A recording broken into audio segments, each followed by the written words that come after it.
नमस्कार मित्रांनो, मी राजा केतकर तुमचं 7 राउंड्स इन्फोटेनमेंट मध्ये स्वागत करतो। महाराष्ट्र सरकारने लोकांच्या विवाहासाठी सुरू केलेल्या योजनेत महत्त्वपूर्ण सुधारणा केली आहे। या योजनेअंतर्गत मिळणाऱ्या अनुदानाच्या रकमेत सुद्धा वाढ करण्याचा निर्णय घेतला आहे आणि या बदलांमुळे लोकांच्या विवाहासाठी ही जी योजना सुरू करण्यात आली आहे ती अधिक प्रभावी झाली आहे।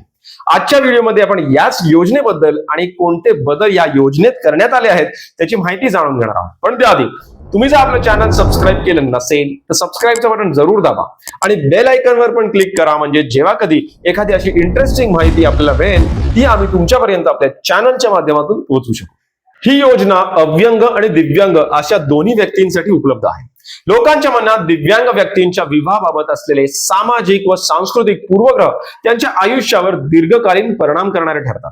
दिव्यांग व्यक्तींना अनेकदा इनकेपेबल असल्याचा टॅग विनाकारण लावला जातो। या पार्श्वभूमीवर हा दृष्टिकोन, हा विचार, हा अँगल बदलणं आवश्यक आहे आणि त्यामुळेच दिव्यांग व्यक्तींच्या विवाहाला प्रोत्साहन देण्यासाठी काही महत्त्वाचे निर्णय सरकारकडून घेण्यात आले आहेत।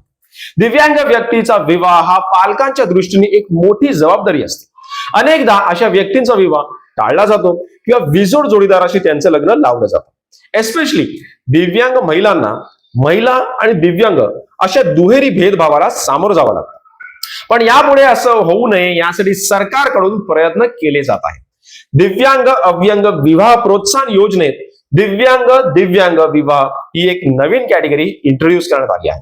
नवीन चेंजेस इंट्रोड्यूस झाल्यानंतर या योजनेनुसार दिव्यांग अव्यंग विवाहासाठी रुपये 1.5 लाख तर दिव्यांग विवाहासाठी रुपये 2.5 लाख इतके अनुदान मिळणार आहे।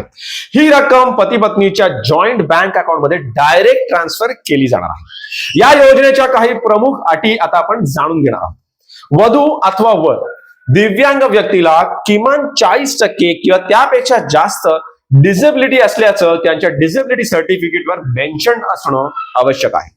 दिव्यांग वधू किंवा वर यापैकी एक कोणीतरी महाराष्ट्र राज्याचा रहिवासी असावा। विवाहित वधू व वराचं हे पहिलं लग्न असावं। तसंच वधू अथवा वर घटस्फोटित असल्यास अशा प्रकारची मदत यापूर्वी घेतलेली नसावी। विवाह हा लीगली मॅरेज रजिस्ट्रेशन ऑफिस मध्ये रजिस्टर झालेला असावा। विवाह झाल्यानंतर 1 वर्षाच्या आत त्यांनी या योजनेचा लाभ घेण्यासाठी संबंधित जिल्हा दिव्यांग सक्षमीकरण अधिकारी यांच्याकडे ऍप्लिकेशन करणं आवश्यक आहे। त्यासाठी लागणारे सगळे ओरिजिनल आणि लीगल डॉक्युमेंट्स त्या वधूवरांना सबमिट करावे लागतील। या योजनेचे संपूर्ण डिटेल्स महाराष्ट्र सरकारच्या ऑफिशियल वेबसाईटवर लवकरच अवेलेबल होतील। तुमच्या ओळखीचं कोणी दिव्यांग व्यक्ती असेल तर त्यांच्याबरोबर या व्हिडिओची लिंक जरूर शेअर करा। तुम्हाला व्हिडिओ कसा वाटला मला कमेंट्स मध्ये जरूर सांगा। आवडला असेल तर लाईक करा, शेअर करा आणि आपल्या चॅनलला सबस्क्राईब करायला विसरू नका आणि हो, बेल आयकॉन देखील क्लिक करा। जय हिंद, जय भारत।